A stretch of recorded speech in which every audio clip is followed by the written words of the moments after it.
우리 명절들 잘 보내셨나요? 우리 명절들 어떻게 보내셨어요?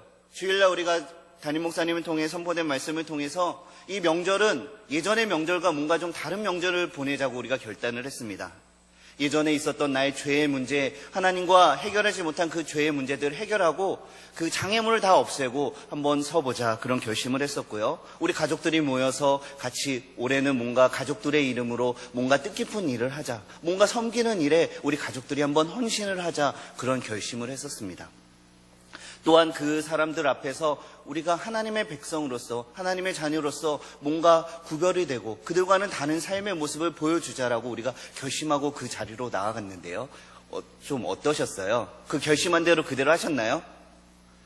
다 하셨죠? 혹시 못하신 분들은 괜찮습니다. 지금 이 자리에서 다시 한번 결심하시고요. 집으로 돌아가셔서 다시 한번 그 장애물을 제거하시고 그 열매를 주님의 사역에 드리고요. 하나님의 백성과 구별되어 살아가시면 되는 것입니다. 우리가 주일날 나눴던 그 말씀은요. 명절에 1년에 2번 설날과 추석 때만 하는 것이 아니라 매일매일 그 삶 가운데 매일매일 해야 되는 거기 때문에 이 시간 우리가 말씀을 들을 때에 다시 한번 결단하시고 나아가시는 그런 은혜가 있기를 바랍니다. 우리가 어렸을 때 불렀던 노래 중에 이것이 있어요. 우리의 소원이란 노래가 있습니다. 우리의 소원이란 노래, 우리의 소원은 통일, 꿈에도 소원은 통일 하면서 간절히 두 손을 모으고 불렀던 기억이 있는데요. 우리 성도님들도 그 노래를 부르시지 않으셨나요? 이 노래를 학교에서 너무 많이 불러가지고요. 사람들이 얘야 너는 소원이 무엇이니? 그러면요. 나도 모르게 반사적으로 통일이요. 그랬던 기억이 나는 것 같습니다. 그런데 어느샌가 세월이 지나면서 사회적으로 많이 발전하고 사회적인 분위기가 바뀌면서요. 우리의 소원이 1번이 통일이 사라지게 되었습니다. 그리고 어느샌가 우리가 부르던 그 노래 속에는 통일 대신에 우리는 다른 것들을 불러서 노래를 부르면서 살아가지 않으십니까? 어린 시절에 그 무의식적으로 반사적으로 나오던 우리의 소원 통일, 그 공식이 깨지고 그 자리에 우리는 어떤 것들을 넣고 살아가고 계십니까? 우리의 소원은 건강이십니까? 우리의 소원은 복이십니까? 아니면 출세, 나의 자식들이 잘 되는 것, 성공하는 것, 돈, 즐거움, 아니면 육신적인 즐거움, 쾌락, 그런 것들로 우리는 우리의 소원이란 노래를 부르면서 살아가지 않으십니까? 강도사님, 저는 그런 노래를 안 불러봐서 잘 모르겠습니다 하시는 분이 있나요? 그렇다면 우리의 소원, 이 노래를 부르는 것 말고요. 우리의 소원이 무엇인가 알아보는 다른 방법이 있습니다. 그것은 녹음기를 하나 가지시고요. 우리가 기도할 때마다 그것을 갖고 가셔서 녹음 버튼을 누르시고 기도가 끝날 때까지 녹음을 한 다음에 집에 가면서 한번 들어보세요. 아니면 조용한 데서 한번 들어보세요. 하나님 뭐 들어주세요. 하나님 뭐 주세요. 하나님 뭐 주세요 하는 우리가 하는 기도 제목들, 그것이 다른 말로 말하는 우리의 소원이 되는 것입니다.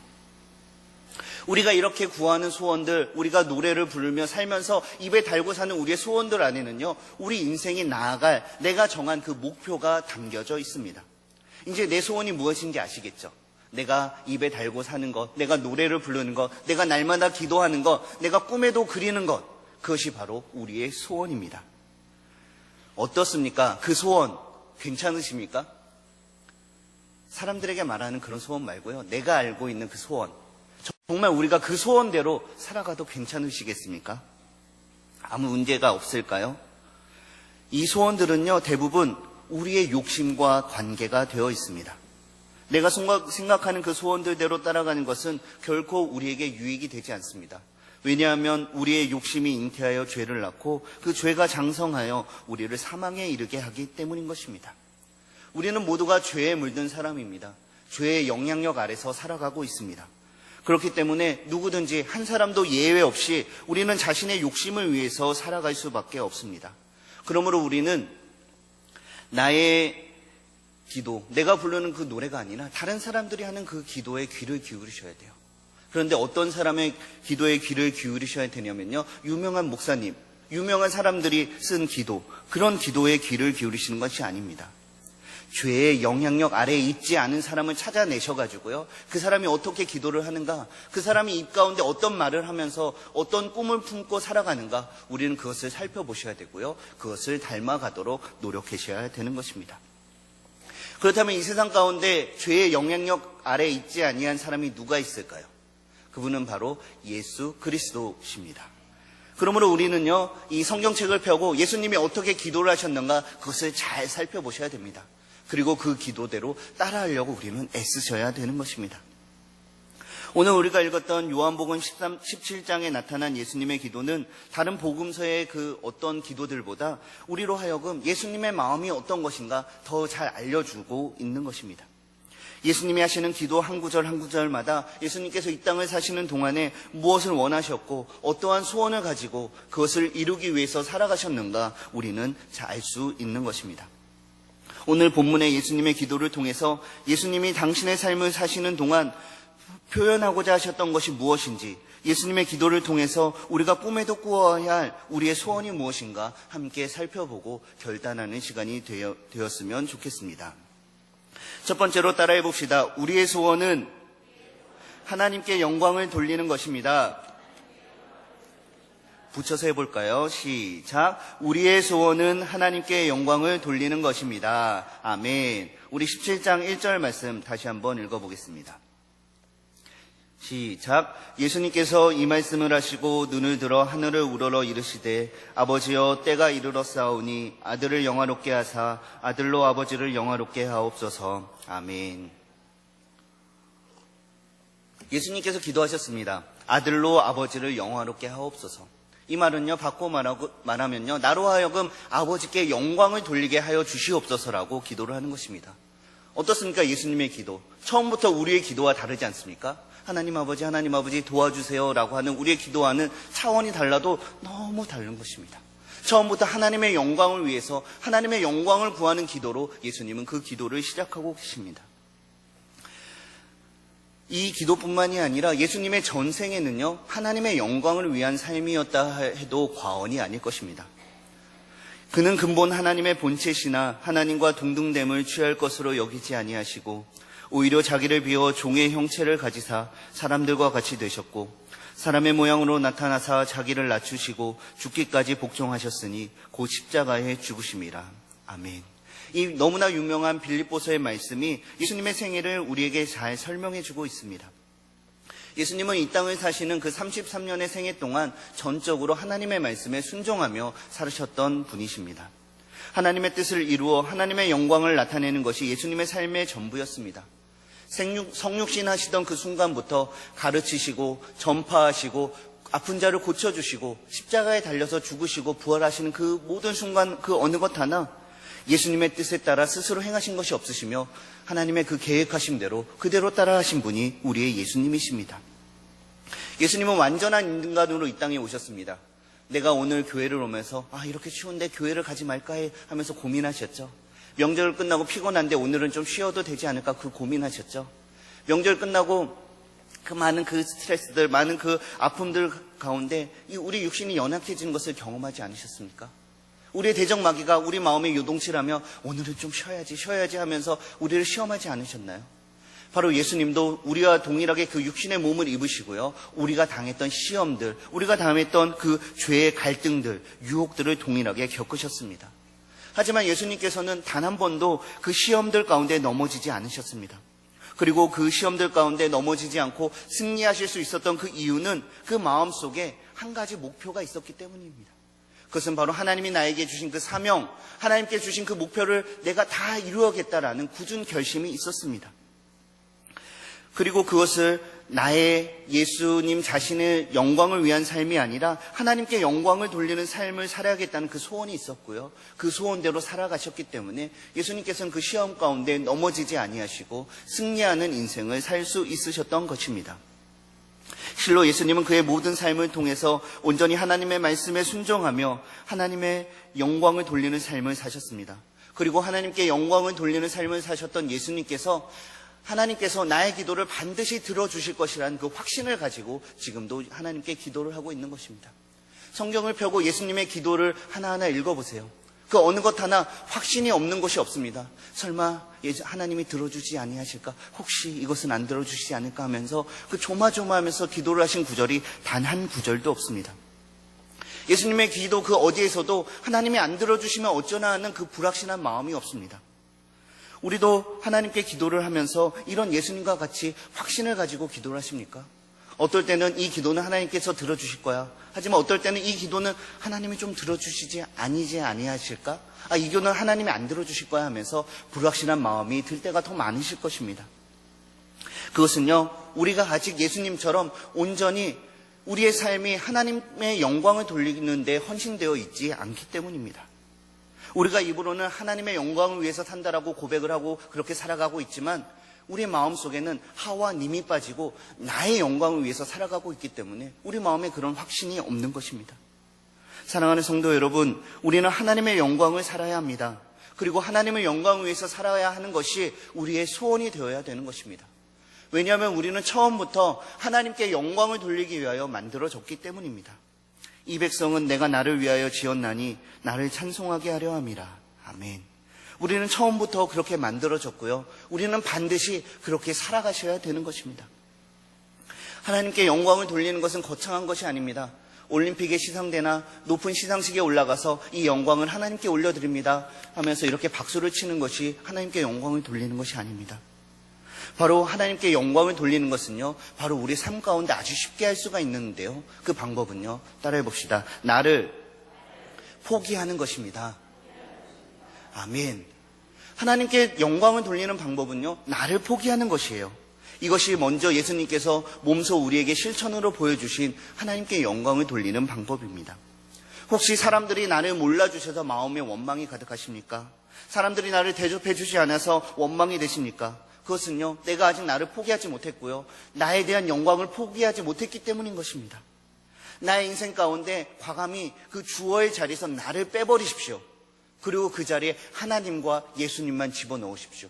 그러면 우리는 하나님께 영광을 돌리는 삶을 살 수가 있으실 것입니다. 내가 높아지려는 마음을 버리고 겸손하게 낮은 자리에서 섬길 때 나의 영광이 아니라 하나님께서 그 영광을 받아주실 것입니다. 우리가 기도할 때 나와 나의 가족들과 내 자식들만을 위해서 기도하는 것을 멈추고 과감히 이웃들을 위해서, 내가 모르는 사람들을 위해서, 나의 원수들을 위해서 한번 기도해 보십시오. 그러면 그 기도를 하나님께서 영광 가운데 받아주실 것입니다. 내 배를 채우기 위해서만 욕심을 부리지 마시고 우리가 명절에 결심했던 것처럼 주변에 있는 그 궁핍한 사람들을 위해서, 연약한 사람들을 위해서 올해에는 내가 나눠주는 삶을 살겠다라고 결단해 보십시오. 그리고 그대로 실천해 보십시오. 그런 우리가 그 작은 삶의 신청 가운데서, 우리의 작은 그 포기와 희생 가운데서 하나님께서 영광을 받아주실 것입니다. 사랑하는 성도 여러분, 나를 버리고 나의 영광을 버리고 하나님의 영광을 구하는데 살아가시기를 힘쓰시는 저와 여러분이 되시기를 바랍니다. 아멘. 또 오늘 본문 말씀을 통해서 알 수 있는 우리가 가져야 될 두 번째 우리의 소원은요, 따라해 봅시다. 우리의 소원은 영생을 구하는 것입니다. 붙여서 해보겠습니다. 우리의 소원은 영생을 구하는 것입니다. 아멘. 3절 말씀 같이 읽어보겠습니다. 시작. 영생은 곧 유일하신 참 하나님과 그가 보내신 자 예수 그리스도를 아는 것이니이다. 아멘. 우리가 하나님께 영광을 돌리는 것이 우리의 소원이 되어야 될 뿐만이 아니라 두 번째 우리의 소원은요, 그 영생을 구하는 삶을 우리의 소원으로 삼고 살아가셔야 되는 것입니다. 오늘 본문 말씀에는 이 영생을 얻는 비결에 의해서 우리에게 설명해 주고 있습니다. 그런데 우리가 계속해서 요한복음을 읽어오고 있는데요, 요한복음 전체를 통틀어서 이 영생이란 단어는 19번이나 등장을 해요. 그런데 공관복음, 마태, 마가, 누가복음 3개 복음서를 통틀어서 몇 번 나오는지 아세요? 12번 나와요. 그런데 요한복음에는 19번이나 등장을 합니다. 또 요한이 기록한 다른 요한 1서에도 이 영생이라는 단어가 6번이나 등장을 하고 있어요. 그만큼 이 영생이라는 개념이 너무나 중요하기 때문에 요한은 반복해서 이 영생을 강조하고 있는 것입니다. 예수님께서는 이 땅 가운데 오셔서 전하셨는데요, 무엇을 전하셨냐면 하나님의 나라에 관해서 우리에게 가르쳐 주셨습니다. 이 하나님의 나라에 들어가는 방법에 대해서 바울은요, 하나님의 의라는 단어로 표현을 했고요, 요한은 이 하나님의 나라에 들어가고 그것에 얻는 방법에 대해서 영생이라는 단어로 우리에게 설명해 주고 있는 것입니다. 그리고 요한의 이 신학사상, 하나님의 나라의 중심에 있는 단어, 이 영생이라는 단어를 다른 곳에서는 그냥 영생이라고 이야기만 하고 있는데, 유일하게 오늘 우리가 읽었던 17장 3절의 말씀에서만 영생을 얻는 방법이 무엇인지 우리에게 설명해 주고 있는 것입니다. 그러므로 이 구절은 너무너무나 중요합니다. 그래서 집에 가시면은요, 이런 형광펜을 드시고요, 밑줄 치시고 별표도 치시고요, 한번 곰곰이 묵상해 보시기 바랍니다. 이 본문을 통해서 영생을 얻는 비결이 무엇이라고 하고 있습니까? 우리가 본문 가운데 찾아봅시다. 영생을 얻는 비결이 두 가지가 나옵니다. 첫 번째가 무엇이죠? 하나님을 아는 것과 그가 보내신 자 예수 그리스도를 아는 것입니다. 이 하나님을 아는 것은 구약에 나타난 대표적인 중심 사상입니다. 잠언에는 지혜를 얻은 자에게 생명나무가 되어 복되도다라고 말하고 있고요. 의인은 그의 지식으로 말미암아 구원을 얻는다라고 말해주고 있습니다. 또 하박국 선지자는 이렇게 고백했습니다. 여호와를 인정하는 것이 이 세상에 가득함이니라. 심지어 하나님께서는 호세아에게 내 백성이 지식이 없으므로 망한다라고 말하시면서 하나님을 아는 지식이 얼마나 중요한지 우리에게 강조해 주고 계십니다. 하나님을 아시는 지식은 너무나 중요합니다. 오늘 예수님께서는 구약을 통해서 잠언과 그 선지자를 통해서 말씀하셨던 그 지식의 연장선상에 서서 우리에게 설명해 주고 계시는 것입니다. 하지만 우리는 이 하나님을 아는 지식, 이것을 받아들이는데 주의하셔서 이 말씀을 받아들이셔야 됩니다. 우리가 자칫 오해를 한다면 하나님을 많이 알고 성경을 많이 알고 우리의 신앙의 연수가 많이 오래되면 우리가 저절로 영생을 얻게 된다라고 착각을 할 수가 있습니다. 하지만 그것은 너무나 위험한 것입니다. 우리 단지 그것은 우리의 머리가 커지는 것밖에 되지 않습니다. 우리가 아는 것, 이 지식에만 집중을 하다 보면은요, 이것이 우리에게 신앙생활에 도움이 되는 것이 아니라 오히려 우리에게 덫이 되고요, 올무가 되어서 우리를 넘어지게 만들고 말아버립니다. 그러므로 우리는 주의해야 됩니다. 그것이 대표적인 것이 나의 영광을 위해서, 나의 지식을 위해서 살아가던 바리새인들이 그 대표적인 예가 아닐까요? 예수님께서 말씀하신 하나님에 대해서 아는 것은 이 바리새인들이 추구했던 그 지식과는 전혀 다른 것이었습니다. 이 아는 것에 대한 히브리적인 개념은요, 경험과 친밀성을 포함하고 있습니다. 그리고 우리는 이것을 삶 가운데 적용하기 위해서는 하나님에 대한 순종과 사랑이라고 바꾸어서 우리 삶 가운데 적용을 하셔야 되는 것입니다. 하나님을 아는 지식은 예수 그리스도, 그가 보내신 자, 예수님을 아는 지식, 그 예수 그리스도에 대한 헌신을 포함하고 있어야지만 그것이 참다운 지식이고요, 우리를 영생에 이르게 하는 것입니다. 왜냐하면 하나님을 아는 지식이 십자가 위에서 예수님의 사역을 통해서 비로소 실현이 되었고요, 만천하에 드러나게 되었기 때문입니다.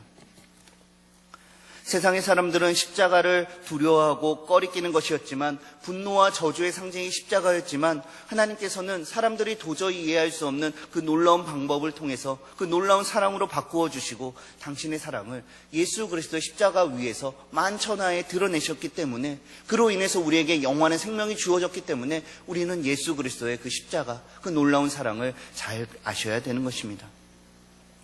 그러므로 하나님의 사랑의 증거인 그 아들을 거부하는 것은 아버지에 대한 모든 참된 지식을 거부하는 것입니다. 그리고 예수님을 거부하는 것은 예수 그리스도를 통해서 우리에게 주어지는 영원한 생명을 거부하는 것이라는 것을 우리는 잊지 마셔야 되는 것입니다. 하나님에 대한 유일한 참된 지식은, 영생은 오직 그의 아들 예수 그리스도를 통해서만 우리에게 전해졌기 때문입니다. 예수 그리스도 없이는 하나님에 대한 접근은 불가능한 것입니다. 사랑하는 성도 여러분, 영생을 얻기를 원하십니까? 영원한 생명을 얻기를 원하십니까? 너무나 뻔한 질문했죠. 하지만 이 영생을 얻기 위해서는 우리가 예수 그리스도와의 인격적인 만남이 반드시 포함이 되어야 되는 것입니다. 예수님과의 인격적인 만남을 전제로 하는 그런 우리 삶의 모습을 통해서 길과 진료 생명이신 예수 그리스도를 통해서 진정으로 우리가 하나님께 나아갈 수 있게 되었고요, 우리에게 영생이 주어진 것입니다. 예수 그리스도 외에는 천하의 구원을 받을 만한 다른 이름이 없습니다. 우리는 이것을 잊지 말아야 됩니다. 그리고 예수 그리스도를 통해서 우리에게 주어지는 영생을 사모하며 그것을 우리의 소원으로 삼고 살아가셔야 됩니다. 그런데 이 영생을 하니까요, 영원한 생명은 이 세상에서 주어지는 것이 아니라 저 세상, 내세에 주어지는 것이다 라고 우리가 오해를 하면서 살아갈 수가 있습니다. 하지만 예수님께서 이 기도를 통해서 우리에게 주시는 이 영생의 참된 의미는요, 우리 이 세상과 상관이 없는 저 세상, 내세에 있는 것이 아니라 바로 이 세상 가운데 우리에게 주어진 것입니다. 예수 그리스도와 인격적인 만남을 통해서 우리의 삶의 열매를 통해서 우리가 이 땅 가운데 예수님의 제자인 것을 나타내고 예수의 향기를 전하면서 예수의 복음을 전하면서 예수의 그 생명을 나누면서 살아가는 것, 그것을 통해서 우리에게 영생을 주어진다라고 우리에게 말씀하고 계시는 것입니다. 사랑하는 성도 여러분, 영생을 소원하고 살아가는 우리에게 주님께서는 지금도 우리에게 찾아오셔서 우리와 인격적인 만남을 준비하시며 우리와 인격적인 만남을 요구하시며 우리를 당신의 제자로서의 삶으로 우리를 초대하고 계십니다. 나를 따라오너라. 내가 너희를 사람을 낚는 어부가 되게 하리라. 아멘. 따라해 봅시다. 마지막 우리의 소원은 제자의 삶을 사는 것입니다. 붙여서 해보겠습니다. 우리의 소원은 제자의 삶을 사는 것입니다. 아멘. 우리 11절 말씀 같이 읽어보겠습니다. 시작. 나는 세상에 더 있지 아니하오나 그들은 세상에 있사옵고 나는 아버지께로 가옵나니 거룩하신 아버지여 내게 주신 아버지의 이름으로 그들을 보존하사 우리와 같이 그들도 하나가 되게 하옵소서. 아멘. 사랑하는 성도 여러분, 우리는 이 세상 가운데 거룩히 구별된 하나님의 제자라는 것을 믿으십니까? 우리는 세상에서 구별된 하나님의 제자입니다. 이 세상 가운데 구별된 그 제자들을 위해서 예수님께서 지금 특별한 기도를 하고 계시는 것입니다. 예수님께서 남은 제자들을 위해서 특별히 기도하신 것은 그들은 하나님 아버지께 속하였고 지금은 예수 그리스도의 책임 아래에 있기 때문에 그들을 위해서 기도를 드리고 계십니다. 우리 6절 말씀 읽어보겠습니다. 시작. 세상 중에서 내게 주신 사람들에게 내가 아버지의 이름을 나타내었나이다. 그들은 아버지의 것이었는데 내게 주셨으며 그들은 아버지의 말씀을 지키었나이다. 아멘. 세상의 모든 사람들에게 다 영생이, 구원이 주어지는 것은 아닙니다. 세상 가운데 구별된 하나님께서 그 아들에게 주신 그 제자들에게만 그 영생이 주어진다는 것입니다. 그런데요, 이 예수님은 이제 이 세상을 떠나서 아버지께로 돌아가지만 이 제자들은요, 이 세상 가운데 남아 있어야 되는 것입니다. 이제까지는 예수님께서 제자들과 함께 계셔서 그들의 필요한 것들을 채워주시고 그들의 어려움들을 해결해 주셨지만 이제는 제자들이 스스로 그것을 해결해 나가야 됩니다. 이 제자들이 남아야 하는 세상은 단지 예수님에 대한 불신과 냉소만이 가득 찼던 그런 세상이 아닙니다. 예수님과 그 제자들에 대한 비열한 적대감으로 가득 차 있고 결코 우호적이 아닌 그 세상을 제자들은 살아가야 되는 것입니다. 그리고 이 세상 속에서 이 제자들의 사명, 우리 교회에 주신 하나님이 우리에게 주신 그 사명은요, 이 세상에 도전을 하면서 그 가운데 진리를 사랑하는 사람, 그 영생을 갈망하는 사람, 하나님께 영광을 돌리고자 소원하는 그 사람들을 찾아내서 그들을 하나님의 자리로, 이 교회로 데려오는 것이 하나님께서 이 제자들을 세상 가운데 남기신 이유고요. 그것이 우리에게 주어진 사명인 것입니다. 사랑하는 성도 여러분, 우리가 성령 바람 전도 축제를 통해서 예수님의 제자가 되기로 결심하고 복음의 증인이 되기로 결심하고 그 전도의 현장에 나간 지 보름이 지났습니다. 어떠셨습니까? 우리가 작정했던 그 숫자들 이루실 수 있겠습니까? 아마 우리 대부분의 마음은요, 그 전도가 너무 어렵고, 전도가 쉽지 않구나, 내가 어떻게 했을까, 내가 그렇게 작정했는데 날이 다가오는데 어떻게 하지라는 그 두려움과 불안감이 가득 차 있을 것입니다. 도저히 이 세상과의 그 불신자들과의 복음 증거의 그 싸움 가운데 승리할 자신이 없어져서 회잔병처럼 숨어있고, 우리가 기도 모임에 나오지만 또 어떻게 나가지? 주여 주여 하면서 한숨만 쉬고 계지 않으십니까? 하지만 걱정하지 마십시오. 우리가 하는 이 싸움은요, 우리에게 이미 승리가 주어진 싸움입니다. 성령 하나님께서 우리 가운데 역사하시며 내주하시며 우리의 발걸음을 인도하여 주시고요, 지금도 우리가 복음을 전할 만한 그 사람도 우리에게 붙여주시고 그 진리를 찾는 그 사람들을 우리에게 예비하신, 우리에게 이미 승리가 보장된 그 싸움인 것입니다. 17장 바로 앞절에서 주님께서 이렇게 말씀하셨죠. 이것을 너희에게 이르는 것은 너희로 내 안에서 평안을 누리게 하려 함이라. 세상에선 너희가 환난을 당하나 담대하라. 내가 세상을 이기었노라. 아멘. 그리고 그 이긴 승리를 그대로 우리에게 주셨습니다. 우리에게 주셨습니다. 그리고 그 주어진 그 제자들을 위해서 지금 이 기도를 하나님께 드리고 계시는 것입니다. 사랑하는 성도 여러분, 세상과는 거룩히 구별된 그 제자의 삶이 어려우십니까? 그 제자의 삶을 살아가는 것이 너무나 두려우십니까? 제자의 삶으로 살기로 결단하고 우리가 세상 가운데 나아갔지만, 부딪혀 보았지만 세상 속에서 넘어지고 쓰러지고 다시 좌절하여 폐잔병처럼 살아가고 계십니까? 하지만 걱정하지 마십시오. 이런 연약한 우리의 모습을 누구보다 잘 아시는 그 주님께서 지금도 우리를 위해서 기도하고 계신다는 것입니다. 9절 말씀 읽어보겠습니다. 시작. 내가 그들을 위하여 비옵나니 내가 비옵는 것은 세상을 위함이 아니요 내게 주신 자들을 위함이니이다. 그들은 아버지의 것이로소이다. 아멘. 사랑하는 성도 여러분, 우리가 세상 가운데 우리의 힘으로, 나의 힘으로 해결해 보려고 했을 때 우리가 아는 것은 우리가 너무 작고 보잘것없다라는 것입니다. 우리가 너무 연약하다라는 것입니다. 나의 힘과 나의 지식으로 할 수 있는 것이 도무지 없다라는 것입니다. 하지만 이렇게 믿음이 작고 연약한 우리를 위해서 주님께서 지금도 기도하고 계신다는 것입니다. 우리가 기도할 때마다 하나님, 왜 하필이면 이 많은 사람들 가운데 작고 연약하고 보잘것없는 나를 불러주셨습니까? 그렇게 기도하십니까? 하나님, 나는 도무지 자신이 없어요. 하나님, 나는 하나님께서 주신 그 사명 감당할 자신이 없어요. 하나님, 나 말고 다른 사람 시키세요. 저기 저 힘센 사람 시키세요. 저기 저 잘생긴 사람 시키세요. 저기 저 유명한 사람 시키세요. 그러면 좀 더 수월하잖아요. 그런데 하나님, 왜 나를 시키세요? 나는 자신이 없습니다. 하나님, 나를 못하겠습니다. 그렇게 기도하고 계십니까?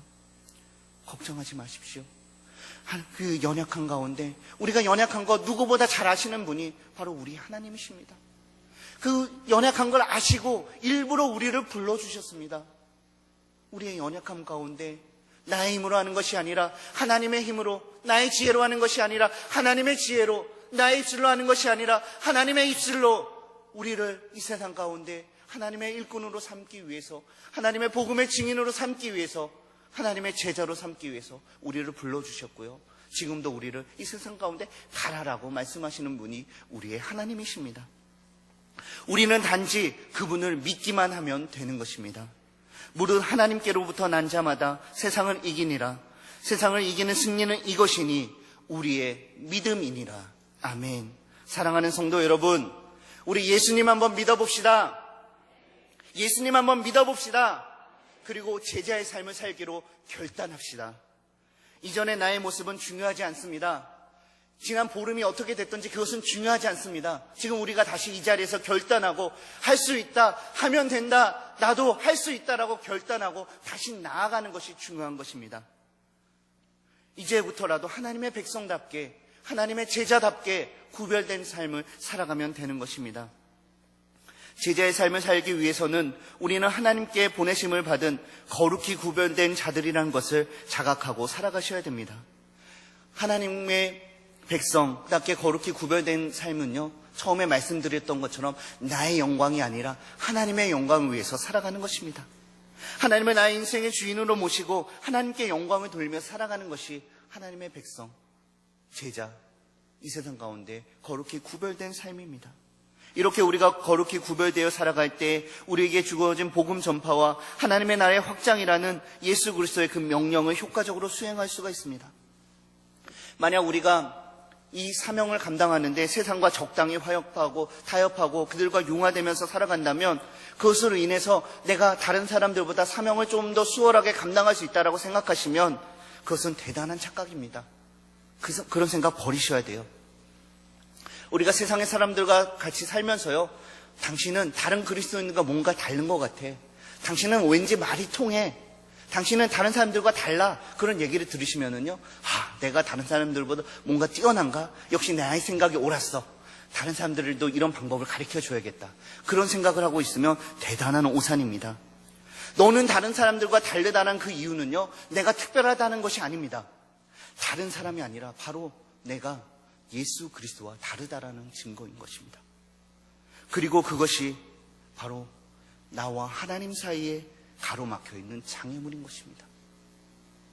사랑하는 성도 여러분, 우리 주님께서는요, 세상 속에 보내셨지만 그 세상 속에 거룩히 구별되게 우리를 보내셨습니다. 우리가 세상 속에 지금 있고 이 세상 속에 살아간다는 것이 하나님께서 우리가 세상과 섞여서 물과 술에 물 탄 것처럼 살아가도록 우리가 세상 속에 속하게 되는 것을 허락해 주신 것이 아니라는 것을 우리는 잊지 마셔야 됩니다. 세상에 속하는 것은, 세상을 사랑하는 것은 곧 우리가 예수님을 배반하고 예수님과 다른 편에 선다라는 것입니다. 하나님의 백성답게 영적 긴장의 끈을 놓지 말고 하나님과 앞에 가로막힌 그 장애물을 제거하시고 하나님의 백성답게 구별된 삶을 살아가시는 저와 여러분이 되시기를 바랍니다. 그리고 이렇게 제자의 삶을 살아가기 위해서 우리는 하나님의 말씀에 순종하며 살아가야 됩니다. 제자들은 예수 그리스도 안에서 살아가는 사람들입니다. 그리고 오직 그의 말씀에만 순종하면서 살아가는 사람들입니다. 순종이 없는 곳에는 그 누구도 제자가 될 수가 없습니다. 우리는 예수 그리스도의 주권을 받아들이고 그분의 말씀을 우리 인생의 유일한 법칙으로 받아들이고 살아가며 그것을 지키기 위해서 노력하셔야 됩니다. 우리는 오직 하나님의 말씀으로만 우리를 거룩하게 할 수가 있습니다. 진리 그 자체이신 하나님의 말씀 외에는 성도를 거룩하게 보존할 수 있는 것이 아무것도 없습니다. 왜냐하면 인간의 타락으로 말미암아 이 세상의 모든 것이 다 본래의 순수성을 상실하고 죄의 노예가 되었기 때문입니다. 사랑하는 성도 여러분, 우리가 하나님의 말씀에 순종하지 않고 나의 원하는 대로 살기를 원하고 내가 좋아하는 바를 하기 위해서 욕심을 부린다면, 나의 영광을 위해서 산다면 우리는 결코 하나님의 제자가 될 수가 없습니다. 그리고 우리는 결코 영생을 얻을 수가 없습니다. 우리는 결코 하나님께 영광 돌리는 우리의 본래의 목적대로 살아갈 수가 없습니다. 제자가 된다는 것, 그것은 하나님께 나를 맡기는 것을 포함하고 있고, 제자가 된다는 것은 하나님의 말씀에 내가 철저히 순종하며 그 말씀대로 살아가겠다라고 결심하고 그대로 살아가는 것을 우리는 제자가 된다라고 이야기를 하는 것입니다. 사랑하는 성도 여러분, 정말 이 올 한 해는 우리의 남은 인생은 예수님의 신실한 제자가 되기로 소원하시는 저와 여러분이 되시기를 바랍니다. 우리 마지막으로 함께 해보겠습니다. 자, 따라해 봅시다. 나의 소원은 하나님께만 영광을 돌리는 것입니다. 나의 소원은 예수 그리스도를 통해 영생을 얻는 것입니다. 나의 소원은 예수님의 제자가 되는 것입니다. 할렐루야! 할렐루야! 너희가 열매를 많이 맺으면 내 아버지께서 영광을 받을 것이요 너희는 내 제자가 되리라. 아멘. 정말 그 말씀대로 살아가시는 저와 여러분이 되시기를 바랍니다. 우리 들은 말씀 생각하며 함께